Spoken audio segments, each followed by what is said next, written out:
Purity culture. It's usually framed as being about sex and shame. But this episode shows it's really about race, power, and whose bodies are seen as innocent. And once you see that, you start to understand why it keeps showing up in politics. Especially when fear gets mobilized against queer and trans people.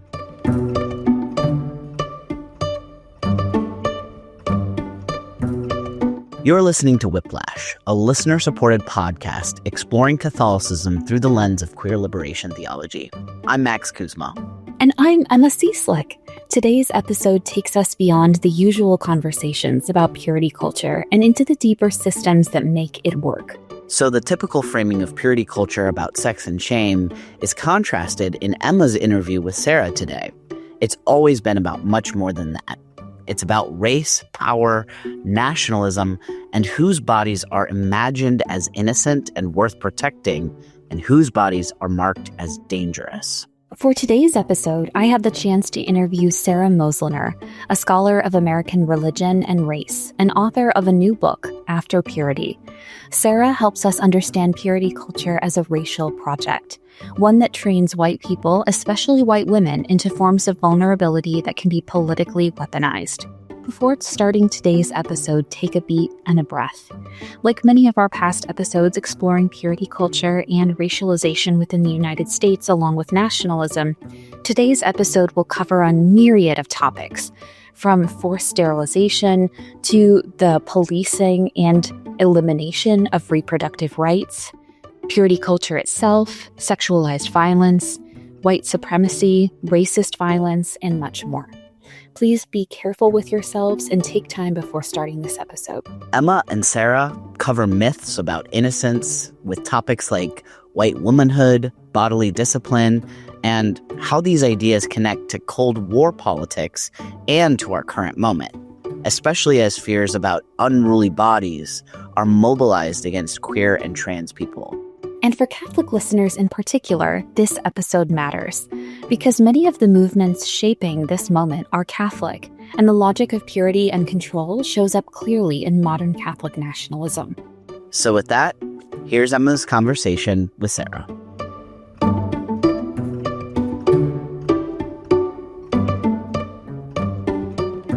Thank you so much, Sara, for agreeing to appear on the Whiplash podcast.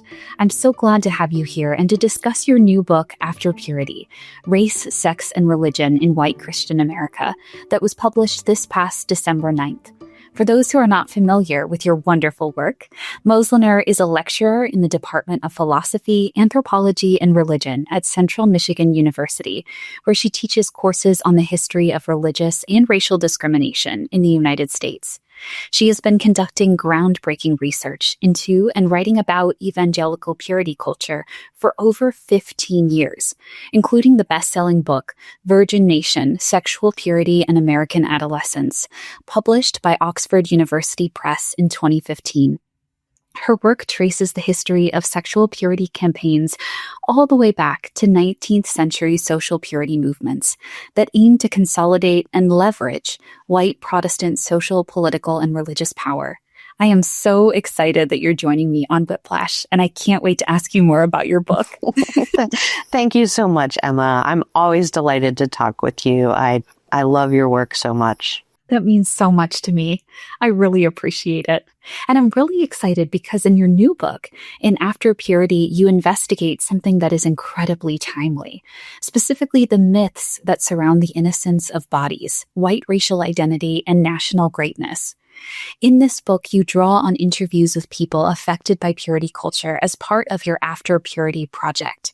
What were your major takeaways from these conversations, and what prompted you to write this book? Yeah, so when Virgin Nation first came out, it was, it was a traditional academic book, but it got attention from places I really didn't anticipate, and that's when I realized how many people still really needed to make sense of their own experiences, to tell their own stories, and this was so 2015, I still didn't, right? There hadn't been sort of solid connections to purity culture and sexual abuse. People were starting to really think about things like religious trauma. And then all of that kind of exploded with the election of Trump and the emergence of the ex-evangelical movement and people being very vocal about why they left that. And in all of those, in many of those discussions, purity culture teachings were very much at the top of the list of why people were leaving. So it took me till 2018 to launch the After Purity Project, and I simply asked, hey, did you grow up in purity culture? Would you be willing to talk about it? And I can't remember what it said, but it was definitely like, did you experience harm? Right. This wasn't like it was a specific, call for people who were, I think I said, making sense of your experience. Right. So, so when I got started doing interviews, it was the pandemic. And I had very quickly had over 200 people sign up. I did over 60 interviews, and yeah, it was, and I learned a lot about my own trauma and just about how trauma functions. And then around that same time, I became part of a grant-funded project on religion and sexual abuse. And and there had been books coming out that had really changed the conversation. Linda K. Klein's book had come out, I think, around the time mine did. I think the one that really shifted the conversation, hashtag Me Too, right? Just that movement. And then Emily Joy's book, Church Too, was, I think, a really powerful connection, and purity culture is foundational to the argument that she is making. And the frame of the discourse expanded exponentially. And so I was like, oh, there are all these different pieces in here.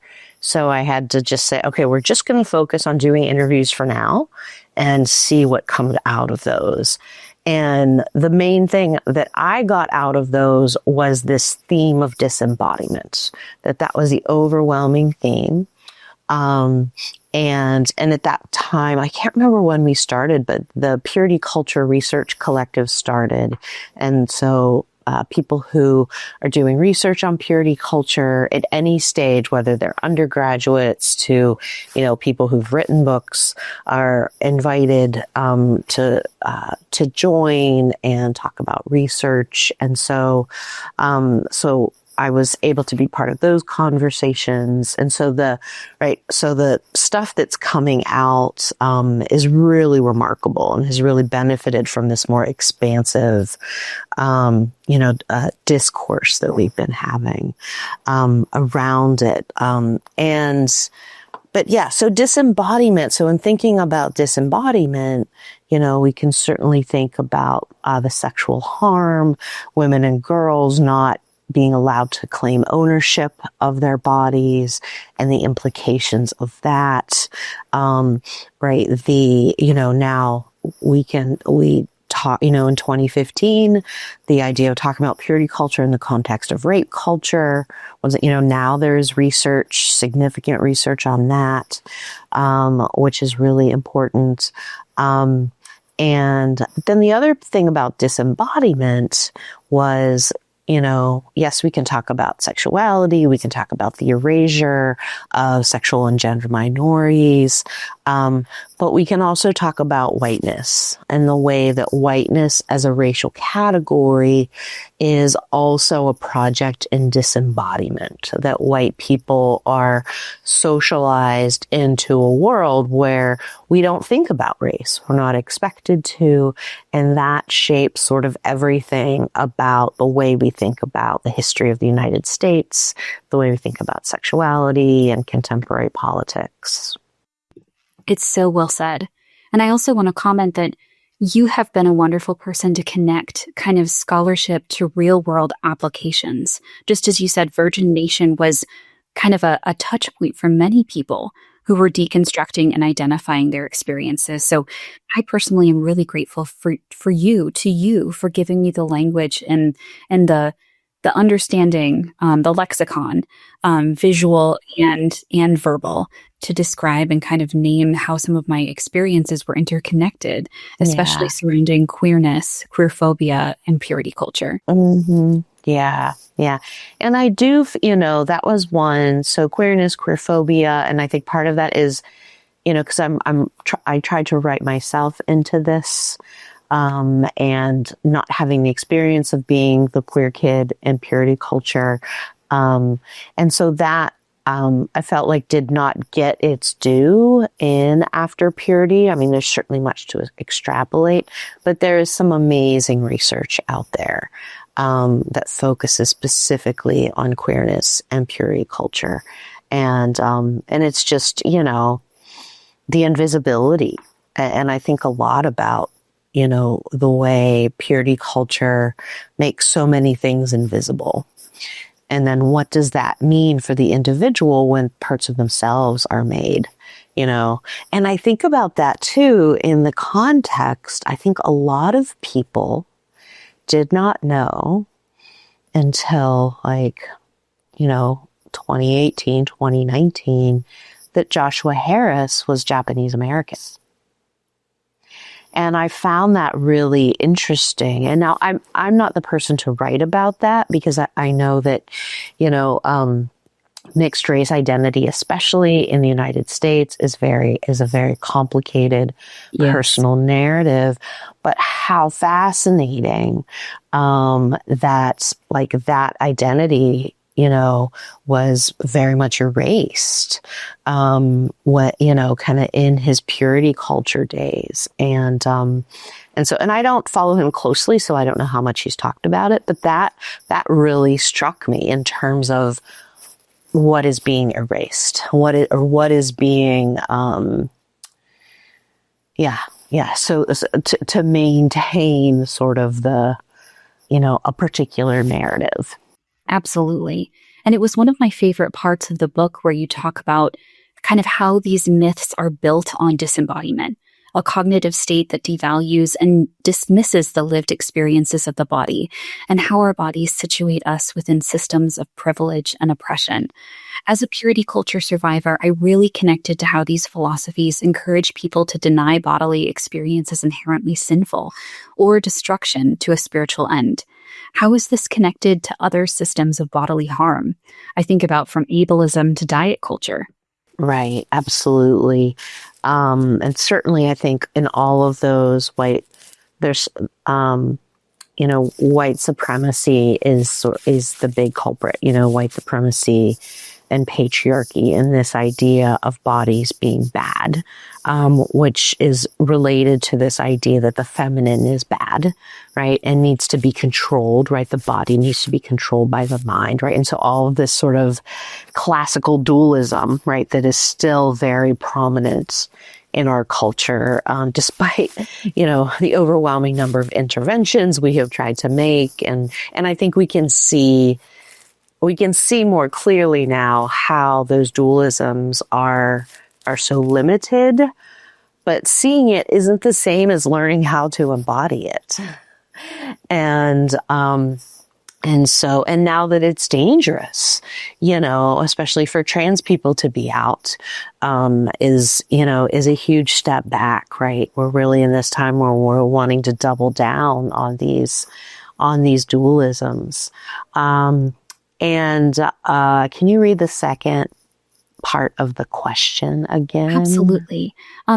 Within this, how is it connected to other systems of bodily harm? Right. So I think about ableism and diet culture, but I also think about systems of police brutality, about the hypersexualization of Black bodies. Yeah. Right. So we have in the United States a history of distinguishing between good bodies and bad bodies, right? Good meaning controlled, bad meaning unruly, that need to be disciplined. You know, if we go back to arguments in favor of slavery, the argument that, you know, well, these are people who cannot govern themselves. They cannot physically, right, control their bodies enough to be able to contribute to society. Therefore, right, they need to be controlled. And so that's so foundational. And we see that, you know, all of these practices, you know, many of which are rooted in Christianity, in a denial of the body, are about controlling our bodies and about seeing our bodies as something that's an impediment, that they are not us. And that there is a pure version of us that is, you know, so it's very, very Gnostic, which of course in Christianity became a heresy, you know, back in the early church. But it's fascinating to think about kind of that division. But absolutely, and we see there's a lot of great research on eating disorders, and purity culture, and things like self-harm, right? Ableism, same thing, right? What bodies are good bodies? What bodies are good citizens?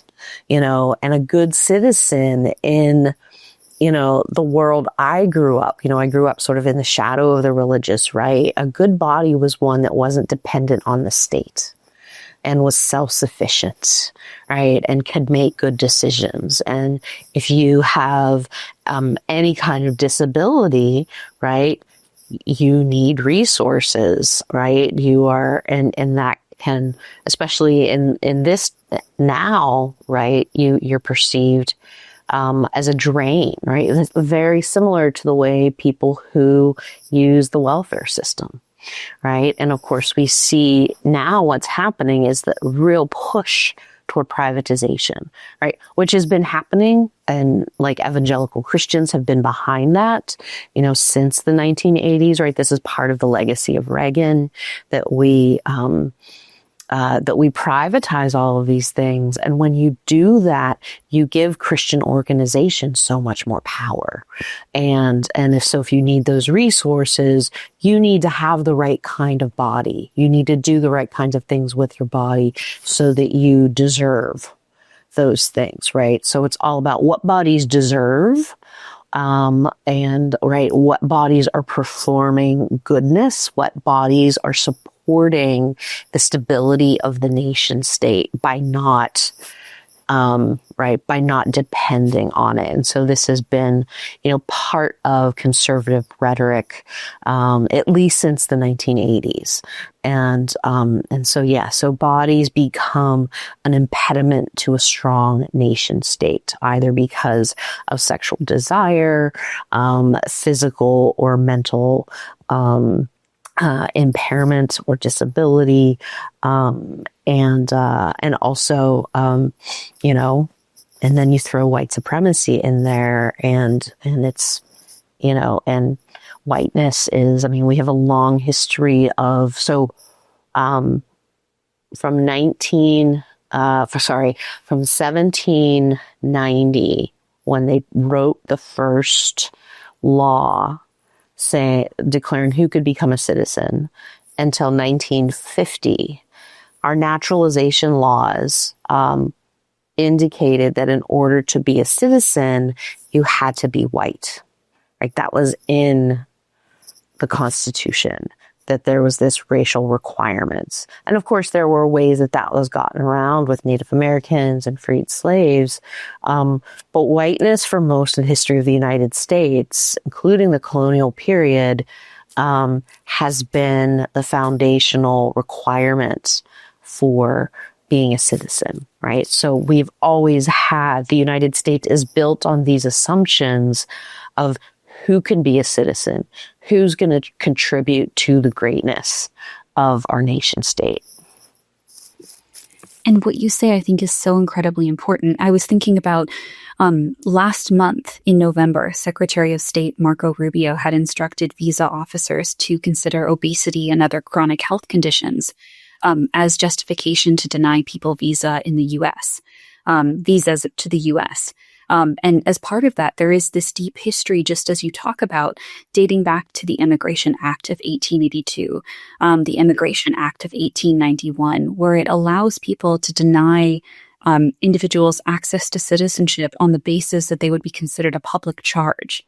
So in the same way, considering how institutionalization feeds into that as well, I think is so critical to consider. Yeah, absolutely. This is why I love talking with you. Yeah, and then you connect with that, right? The eugenics movement, right? And growing understandings of disability, which were very, so all of these things, and this is when they started, in the early 20th century, when you have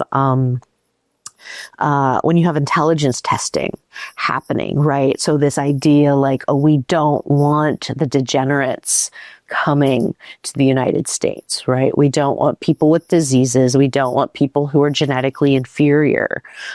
So this stuff about obesity, right? That's eugenics rhetoric. And yeah, it's pretty incredible the way that it's being used so casually, and as something that was like, yes, we should do this. And because we have seen the results of those projects and, the results of, the eugenics movement was the Holocaust in Germany. And it's like, have we not, there's just been no learning from that. Or, and this is the after purity argument, there is a willful ignorance, right? Because if you are in a nation, that is innocent, right? You're not, I think a lot of people don't understand how much U.S. eugenics, the U.S. eugenics movement informed what was happening in Germany, and the way that what was happening in the United States, especially in the early 20th century, right? And this was after, right, slavery had ended. Hey, great emancipation, right? But the way that United States was so intent on right, on controlling bodies, but also the way that history has we've just decided that collectively we can ignore it. That it's not, it's not things that get taught. It's not things that we kind of learn about, right? The narratives about the United States are all exceptionalist, right? And they're all sort of improvement based. Like, yes, we've had these, and so, so I even think, and I haven't watched the new Ken Burns, but I think even this idea that like, oh, there was this sort of pure democracy at the beginning, right? And we can get back to that, I mean, it's also an innocence myth. So they innocence myths work across the political spectrum, right? Like if we're starting from the point that, hey, the United States is this great experiment that has, done amazing things, right? If that's your starting point, then, you're already, in order to maintain that starting point, there's so much you have to kind of close your eyes to. Absolutely. And I think that ties very well into modern constructions of this want to return to a quote unquote American greatness that at one time existed. It reminds me of the same reason that at the same time that this eugenics movement was happening in the early 20th century was some of the highest rates of forced sterilization of women, in the same way to police not only people's bodies, but the ways in which people can reproduce and have access to reproductive care, something we see today.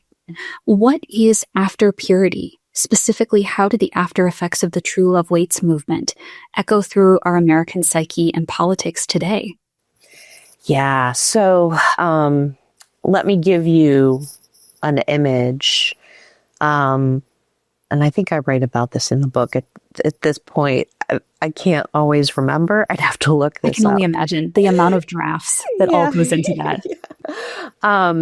So what True Love Waits was started by Richard Ross, who was a youth minister at the time in Tennessee. And this was the early 1990s when gay and lesbian people were becoming more public.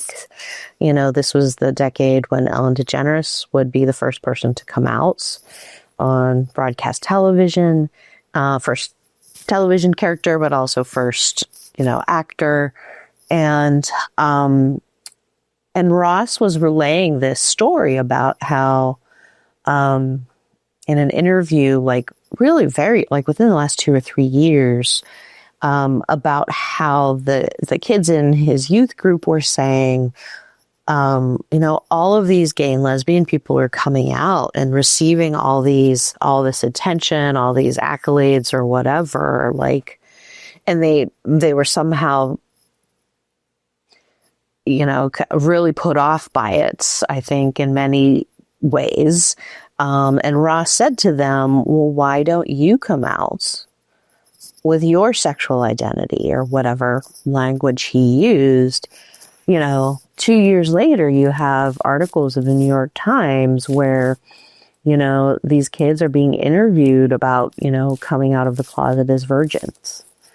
And so this idea of, so there's that piece in it. But then when True Love Waits really went public and national was in 1992, 1994, one of those, at a Youth for Christ event in Washington, D.C., where they put pledge cards on tiny little stakes, and they had 120 of them. So True Love Waits had only been around for about a year.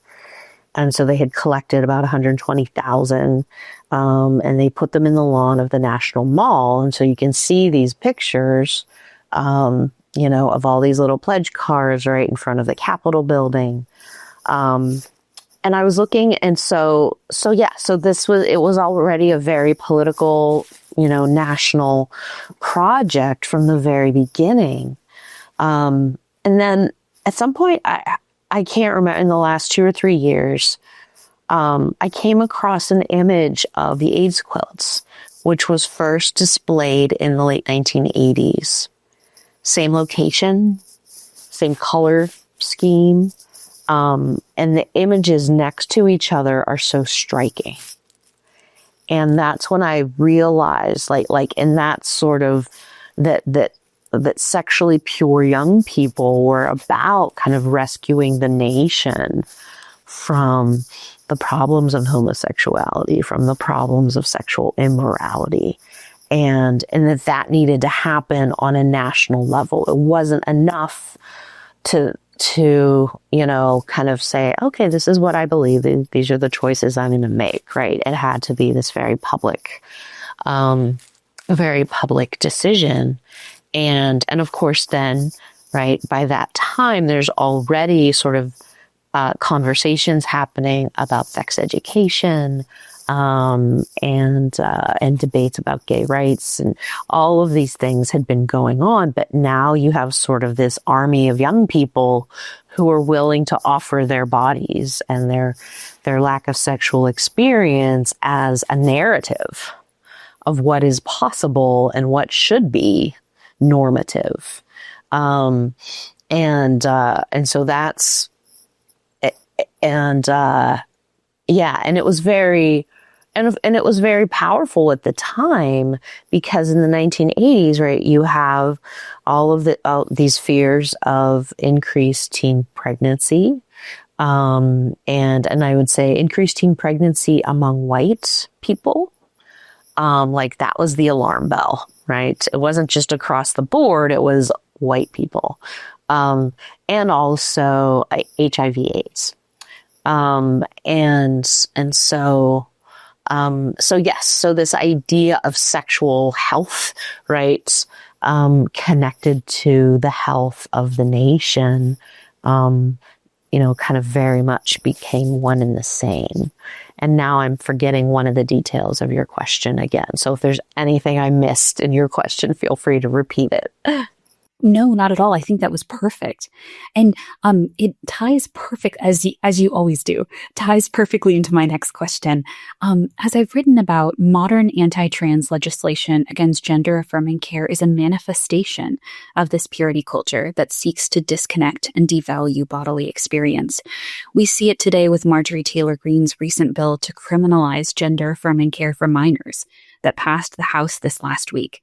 Building on this, how is purity culture tied to modern campaigns of anti-queerness, tied to connecting the health of the nation to the straightness of the nation and this bodily white supremacy? Yeah, there's lots of ways to answer that question. And I keep finding myself going back to the Cold War and to,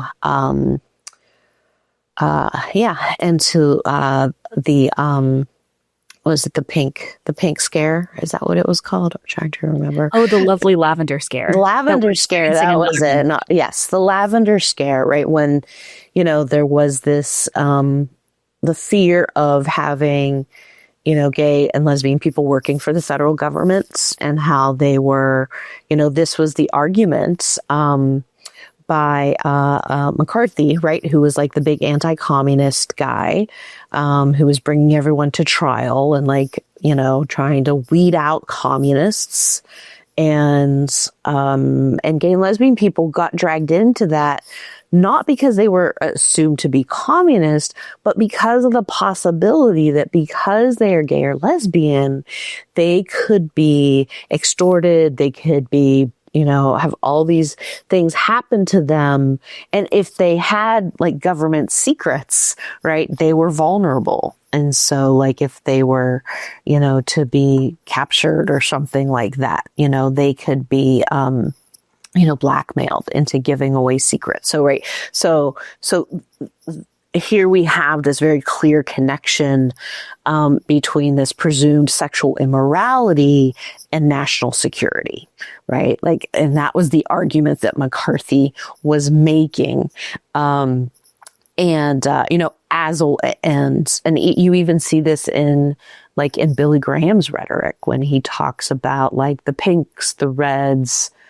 He says the pinks, the reds, the lavenders, right, are all sort of part of this, are part of what makes the United States vulnerable to the Soviet Union.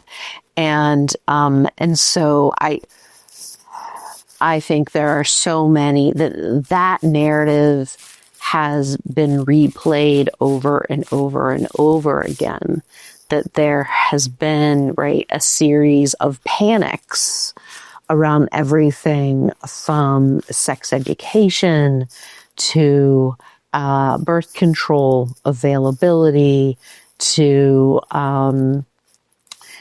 abortion, to gay rights, gay marriage, and now trans rights, right? And so there's nothing new about it. What they're able to do, right? So conservatives, both politicians and religious leaders, right? They pinpoint what is the social fear right now, right? Or what is the thing people don't understand? And they exploit it by connecting that to, and oftentimes it may not be about the nation, but it'll be about children or families, right? So, and we see that, right? And of course, if you're going after, if children and families are in trouble, right, the nation's in trouble, because families are the core of what makes a strong nation state in conservative ideology.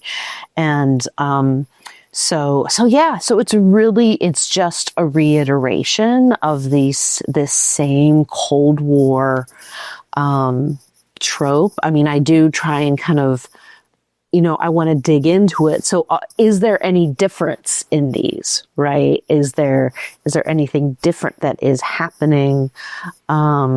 Is this just a handy way that conservatives can attempt to reinstate sexual conservatism, and of course, and bring the public along, and also, and then, have free reign to kind of terrorize people and take away health care and, and do all sorts of things. And again, it fits so well because After Purity really is about, the erasure. Because in order for innocence myths to be sustained, there are certain bodies that need to be erased. And that's, anti-transness is all about erasure. And so that's very much where we're at right now. And so, and it gets into, everything. And one of the things, sort of my big thing is, one of the solution to this is in large part, is about the way we study and understand U.S. history. And in that we allow ourselves to step away from narratives of American exceptionalism and progress. And that those are just straight up propaganda, right? Propaganda we've been seeing from, the Department of the Interior, from, who was it that put out that stuff, that is putting out this stuff, these very, very white supremacist, the John Gast image of rights, which I've written, which is in the book and I've written about, and this idea, where you have this white woman, kind of floating across the sky, and she represents American progress, American civilization, and she's pushing Native Americans off the land, and she's bringing all of this civilization, education, phone lines, and then white men with their domesticated animals and commerce. You see ships in the train and everything. And so for so long, this idea of U.S. greatness has been so tied, to erasure, genocide being one example of that, and Native American genocide, but erasure comes in many forms. And in all of this, the image that's reified is white womanhood. And so the ways that white women have been, the way that white womanhood has been constructed has been to require white women to sort of maintain purity within themselves, as a way to point toward the purity, the innocence of the nation state. And so, when the purity movement surfaced in the 1990s, it was this recapitulation of the 19th century. Well, at that time, the notion of sexual purity was highly racialized. It wasn't something that was accessible to enslaved women, to other women of color, to immigrant women, right? It was this ideal, of true womanhood. But it became connected.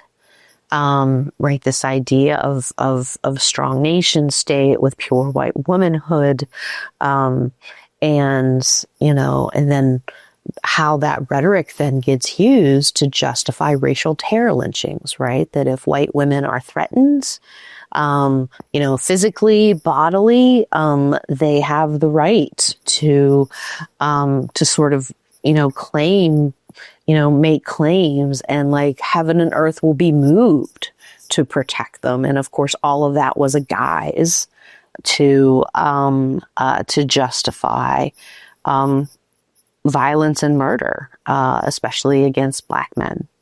And so now, and for me, this all started, and right, these are things that I had thought about for a very long time. I had thought about whiteness. I teach about whiteness. But it wasn't, you didn't really hear about it in public discourse. I mean, and then George Floyd was murdered, and we had the summer of George Floyd, and all the white people are reading books about whiteness, and some of them better than others, and there's this then growing conversation about white womanhood, and like you have the concept of the Karen and sort of the entitlement that white women have, and how women can evoke their vulnerability and weaponize that. And then we have so many examples, right? It was really wild to see over and over and over again these stories. And it's like, how, and that's when I was like, this, and that is exactly what I'd been thinking about for years, right? And that, and realizing, like, when I lived in Chicago and had to walk to work in Chicago at 5:30 in the morning, like, even if I heard gunshot in the morning, like, I was still in a safer place than I was with, my coworker who was a young Black man, right? And that, and that if he got off the bus with one of our coworkers who was a woman, like, he felt safer because he knew no one was going to be, and that's, so I was in my early 20s when I experienced that. And that is the first time I realized how conditioned I was to think about myself as the most vulnerable. And that I had that completely backwards. And so this idea of white women and vulnerability, and the way vulnerability is used, has been kind of fomenting as I have studied feminist theology, as I've studied the history of evangelicalism and race, and for a long, long time. And so then when we had these moments, I was like, this is it. This is what I've been training for my whole life, and so really, how deeply embedded these narratives are is so profound. And the way then, right. And then conversation erupts, debate erupts around them. And that's where we see, yep, these are the fault lines, right, of how we think about that. So for me, that was really, right, that is part of, after purity, for a lot of people focuses, and this is what you see, like if you Google after purity, which I may or may not have be doing a lot recently, is, you get a lot of like purity culture, healing and recovery types of things, right? A lot of about, right, disembodiment coaches, learning, to embrace your sexuality, right? All of this kind of stuff. Important work, but it's all repeating some of the same problems, in that it only sees purity culture as a project in sex and gender. And it's not. It's always been a project. I mean, it is, right? But it's also always been a project in white supremacy and anti-Blackness. And for those of us who are white, it has very much formed our white racial identity. And so that's, so I'm, one of the constant tensions in my writing and in my thinking and in my teaching is, how do we connect what happens on the individual level with what's happening on the collective level? We tend to hyper individualize, right? And so that's what we're seeing with the purity culture healing and whatever. But then we need things like, we need to think about patriarchy and white supremacy right together. We need to do that intersectional work in order to see like, okay, what are the cultural norms that allow individuals to be socialized through purity culture into whiteness, into femininity. And so if we're not working on both of those levels, we're really missing some key parts. It's so well said and so incredibly timely. As you were thinking about the lavender scare, actually, there was a new piece put out by the Washington Blade that was talking about how, I believe it's called Out at National Security, an LGBTQ plus security employee organization for federal workers, openly called out a new lavender scare of queer and trans employees facing this. And I can speak to it myself, having currently working in the federal government system in a quasi-federal institution. And I was just thinking about this, and I'm so glad you brought in the Cold War relationship. John Lyle's new book, Project Mind Control, Sidney Gottlieb, the CIA, and the Tragedy of MK Ultra. It was released in May 2025.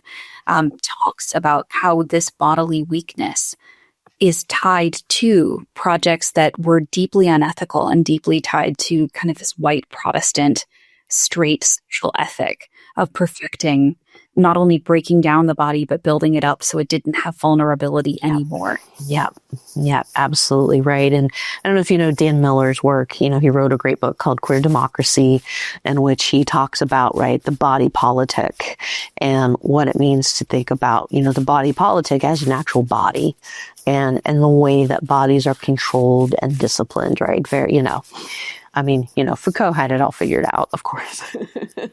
But yeah, and the way that like what we're seeing now is right. It is a resurfacing of things that have always been there, right? It's like, hey, we're just playing all the old hits and we're playing them so loud that everyone's disoriented and we don't know what to deal with. And so it's, but yeah, I mean, the roots of everything that's happening now are pretty clear. And of course, this is the same group of people that want to control how we study and teach about U.S. history for exactly this, so that we can continue, right? Because innocence myths operate for the purposes of control, right? It's very much part of the authoritarian playbook.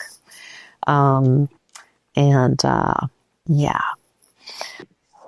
Absolutely. Your book, I don't think, could have been better timed in both good ways and bad ways, not for you, but for us as Americans. Right. I mean, I wish it wasn't. Yes. Right. But yeah. And I was really kind of drafting all of this during the first Trump administration. But then, when Biden was elected, as much of a relief as that was in many ways, I was also like, look, this is maybe, barely a Band-Aid, right? All of the things that are the root of this are still at work in the Biden administration, are still at work among white liberals.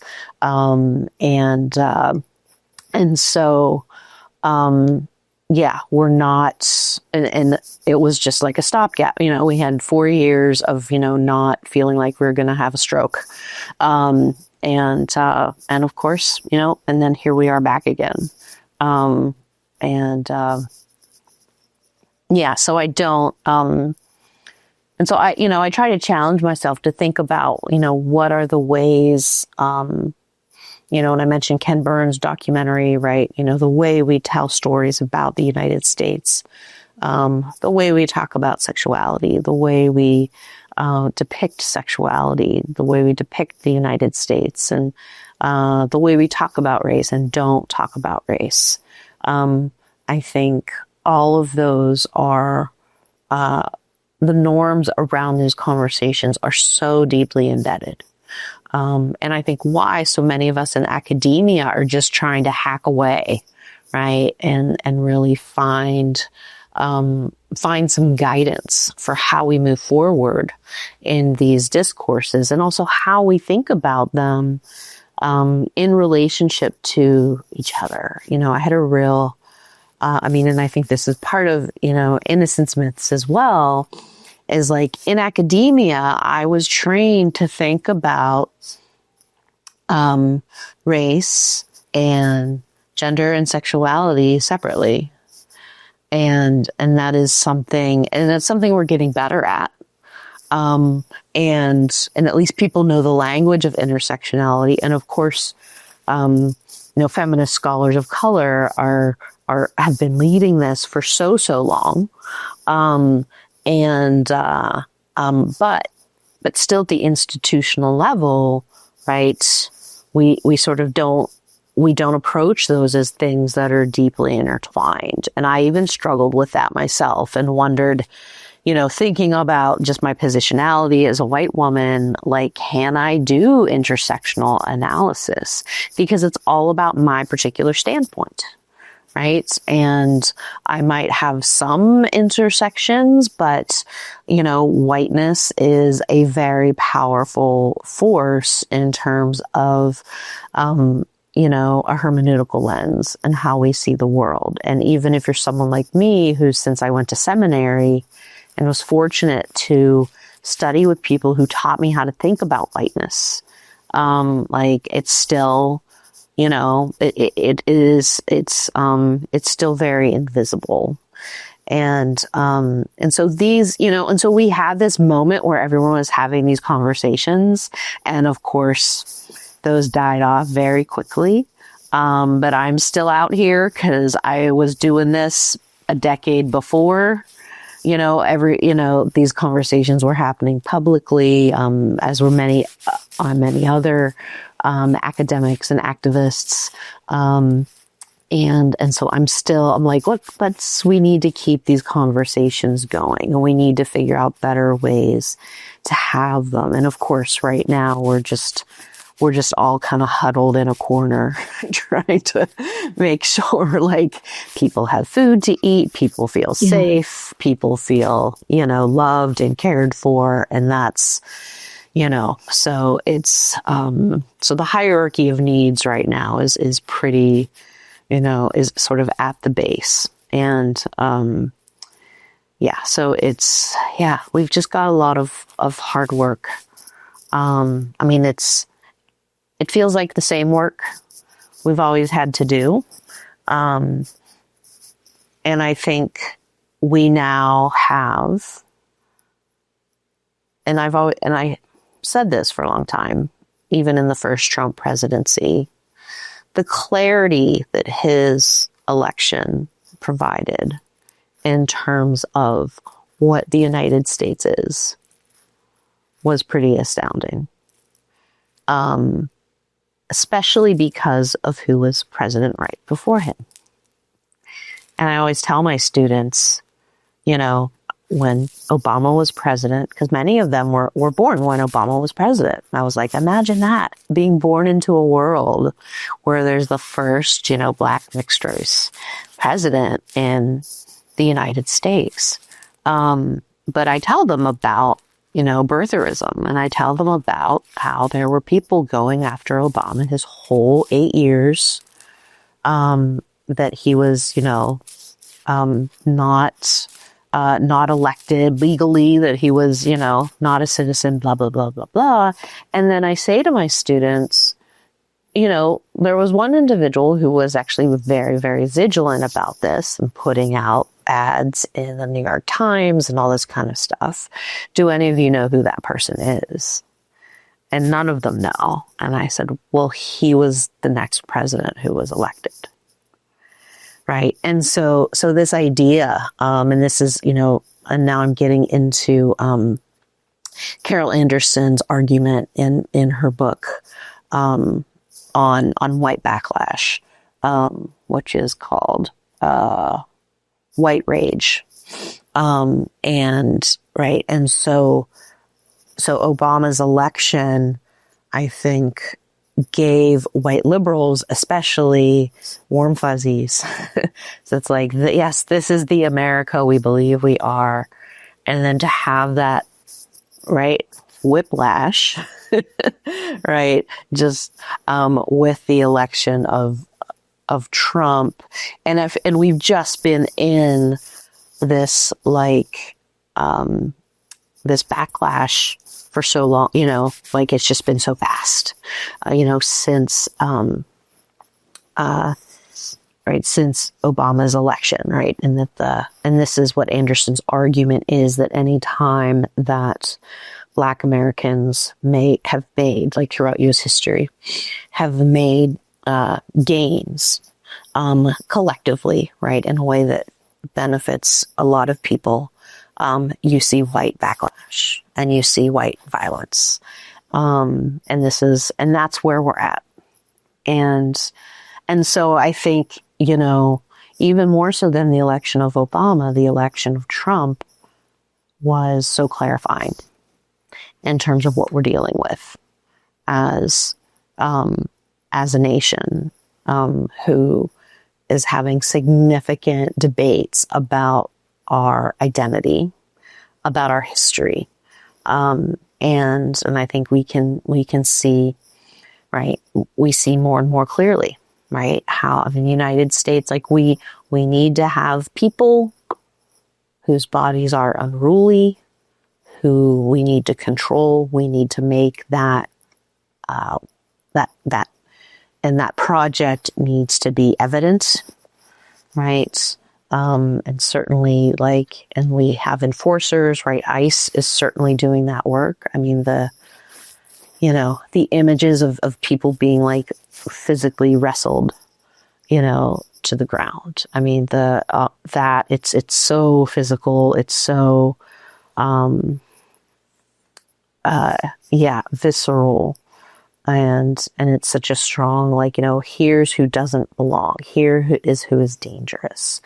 And that we have, the United States has been kind of formed around that, right? We don't know who we are unless we know who we are afraid of and need to control.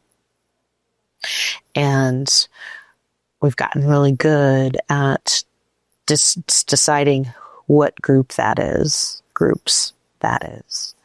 And so, so that's a really,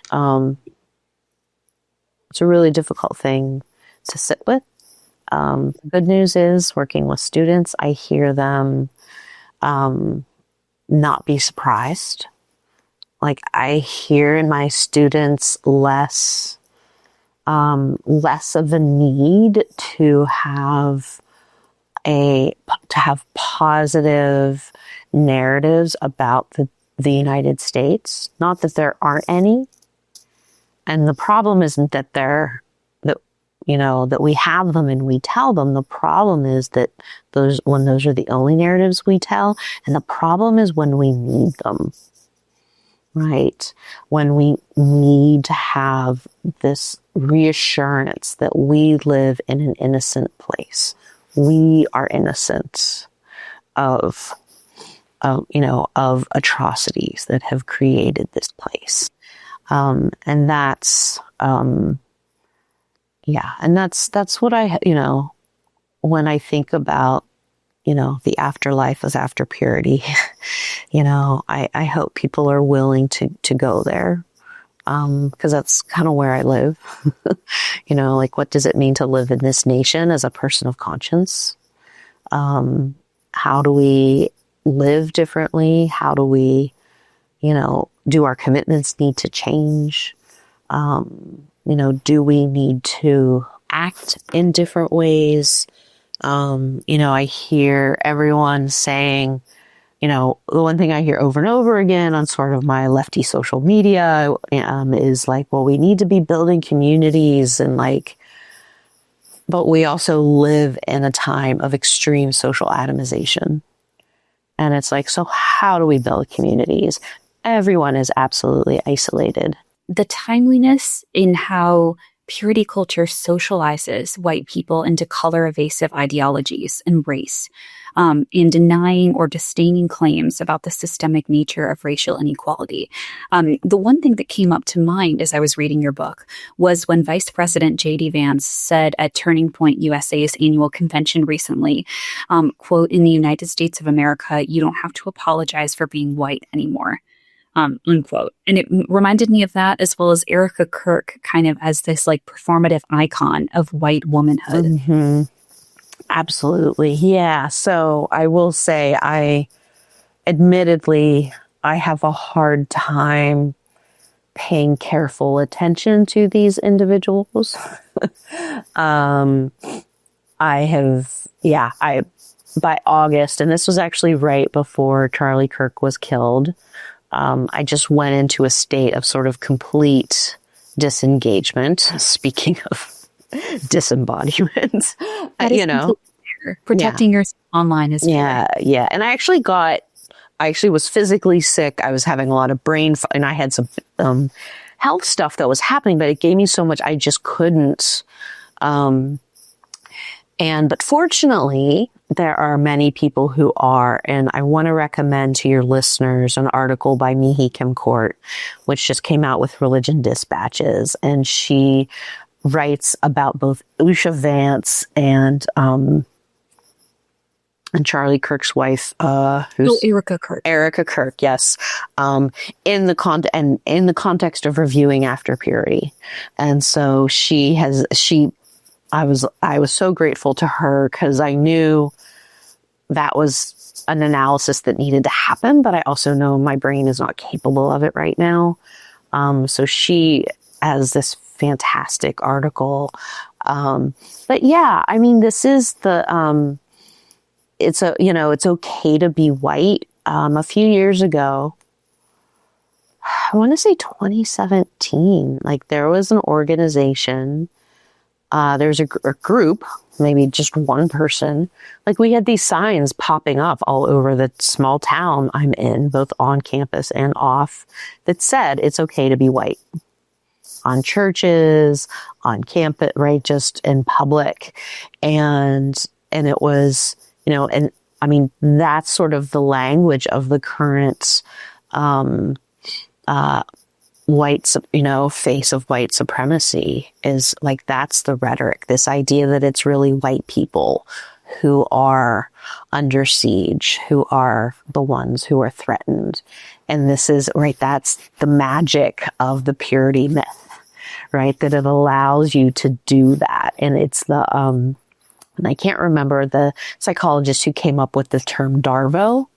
And it's this idea that you reverse victim and offender. And so like we see it all through Trump's rhetoric. And so innocence myths allow that, right? To be white is to be innocent. So like we're the ones who are being treated badly. We're the ones who have to justify ourselves. We're the ones who are being threatened. And of course, Kirk became a martyr immediately.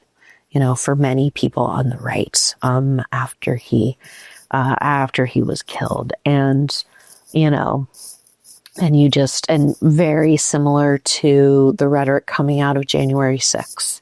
And I think that's, and it's, right. And it's intentionally nonsensical so that you're just left shaking your head. But also people believe it, or at least act like they believe it. And, so that it's okay to be white is just, I mean, that's deeply terrifying. Yeah. And it's part of so there's also one of the other, of sort of the new white supremacist, the right, like the Unite the Right people, and that is the notion of white genocide. Yeah. Which is so the other thing I would like to bring into this is when the South Africans the white South Africans came to the United States to claim asylum because they claimed they were being victimized as white people in South Africa, and Trump welcomed them as refugees, right? That's, yeah. And that just really confirms for me how similar the United States is in terms of myths of innocence, into being sort of this post-apartheid nation. And by post, I don't mean it's over and we moved on. It's post as in this happened and we're still grappling with it. We're still fighting over it, right? So to see the resemblances when it comes to whiteness in terms of how people are talking about it and acting upon it in South Africa and here in the U.S. is really remarkable, and just so like smack you in the face evidence. People who want to read that article, it's titled "The Purity Movement Was Never About Pledges and Rings. It's about naturalizing white femininity as America's moral center." And same, I highly recommend it. Yes. Yeah. Great. Hit it on the head. I have one just concluding question to bringing it in a whole that I think would be really interesting to people who are listening. You mentioned that you attended seminary. So a key part of this, I think, is this idea of disembodiment that is often at the crux of not only Christian spaces, but Catholic ones, tied into religious systems of Gnosticism, which views the body as an obstacle to salvation. In what ways can people deconstruct and overcome systems of disembodiment that kind of uplift this idea of separating and constructing their bodies as inherently sinful? Yeah. It's interesting because my go-to with those big questions has always been, well, what are the books you need to read, right? Has always been to go in head first, because the other place where disembodiment is rampant is academia, right? And so, yeah. But there is some wonderful, like within the Catholic tradition, there is like body theology, right? So theologies of the body. I mean, it's, for people who want to stay within Christianity, I mean, thinking about the concept of incarnation, I think is so important. And this idea that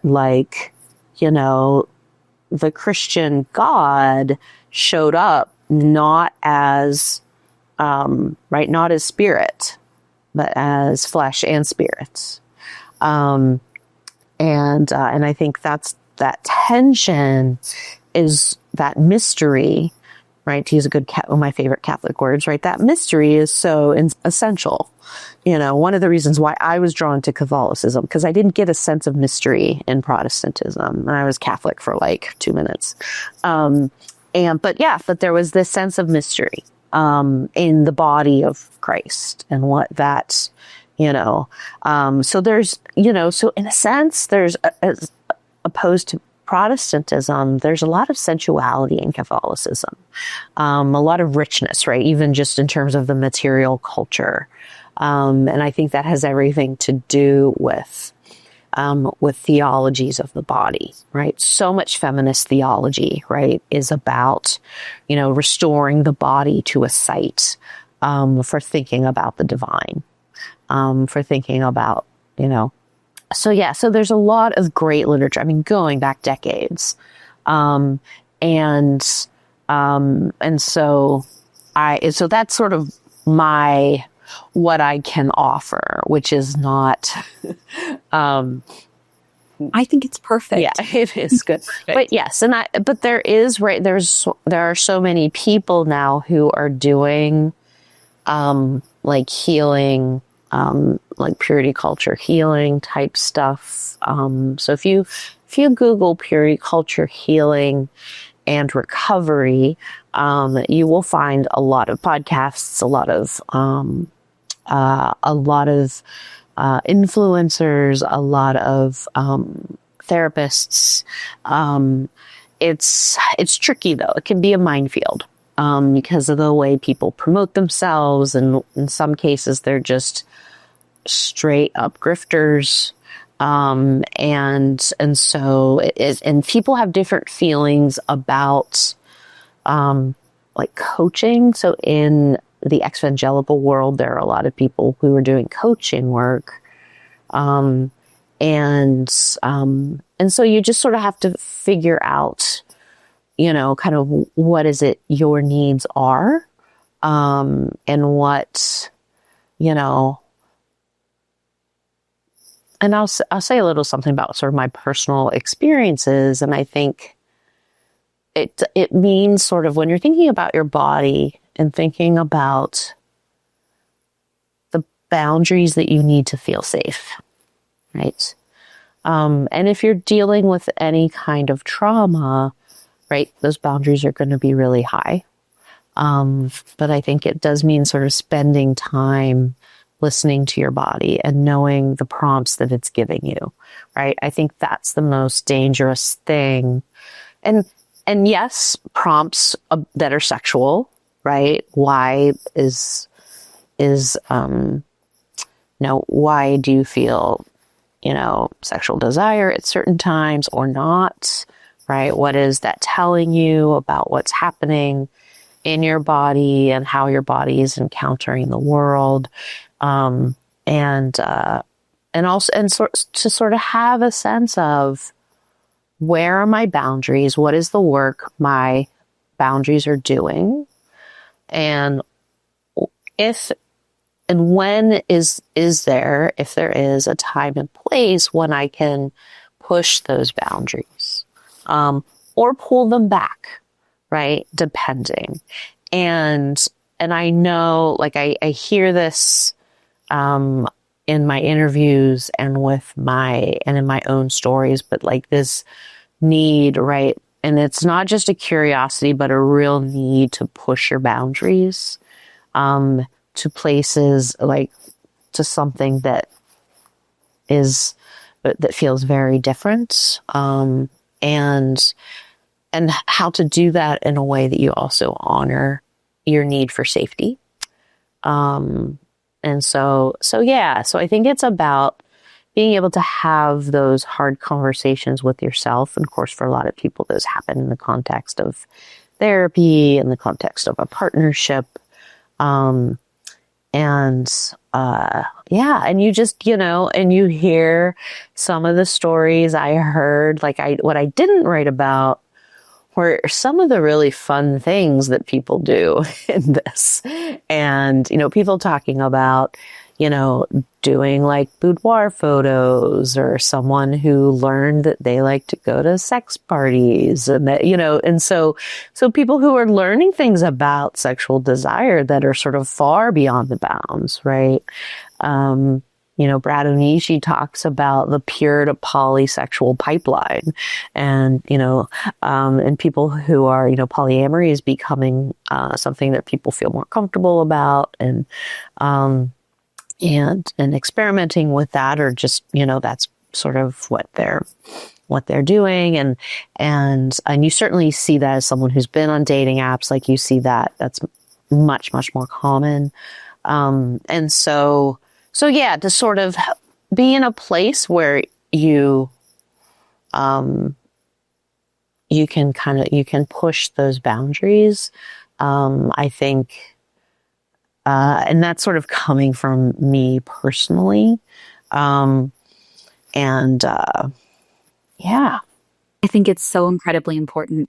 And I also want to highlight that what you're saying and the things we have discussed, a lot of the major players here, which I think is fascinating, the J.D. Vances, the Erica Kirks, are Catholic. So there is an element of kind of this purity theology built into modern, as Max and I have talked about, Catholic nationalism grows. And kind of this separation out of this white Catholicism from Catholics of color that have often been and are the targets of some of the worst state-sanctioned violence today. Yeah, absolutely. Yeah, and it's a friend of mine, dear friend, said to me, she's in Catholic studies as well. She's like, as much as we can talk about the influence of evangelicals, when we look at who's in power, it's all Catholic, like, and this was Mike Pence, right? Supreme Court, and I was like, yeah. So I think about that a lot. Absolutely. And, Megan Goodwin makes the argument that, especially when it comes to sexuality, that we have very much kind of adopted a Catholic view on it, and evangelicals have, but yeah, it's really fascinating what religious differences count and which ones are just like, oh, okay. Right. Exactly. What's permissible? What's okay within those systems? Yeah. Yeah. This was wonderful. I thought this was a cool conversation. Did I miss anything? Was there anything else that you wanted to talk about? No. I will say, so this is on, I guess related to what I was just saying, and on the theme of disembodiment. One of the things that was important to me in this book, because it's not an academic book, it's a hybrid book, meaning it is, it has scholarship in it, but it's written for a public audience. And because I realized early on that this theme of disembodiment was going to be huge, I realized that, the traditional academic voice was just not going to be sufficient, right? Because the traditional academic voice, right, the way that it maintains its authority is by being outside of the things that it is talking about, right? And so I was like, well, if this book is going to have any integrity, I can't rely on that. So I had to figure out, how do I show up in this book? And that's when I started thinking about creative nonfiction and trying to write creative nonfiction, and anxious that I wasn't good at it and that would just make everything work. It would just be all cringe. I'm like, but I started slowly, and I wrote some stuff, and then I got into my first writing workshop. And I went to New York for a week, and I wrote this piece, and I was like, whoa, that's okay. And so that has really kind of changed. And so it just really helped me experience embodiment. Like, writing is something, writing creative nonfiction, writing about your memories of your body. I know, because I was trying to think about, what memories do I have about feeling shame? And that took me all the way back to first grade. And sort of being able to sit with those. And I think it, and so there are stories in there that are mine that have a very different voice. But I think they work very well in terms of, and they put me in the book enough, but not to the point where, like, it's the primary focus. So that was for me, that was a real shift in how I think about writing and the kind of writing I want to do going forward.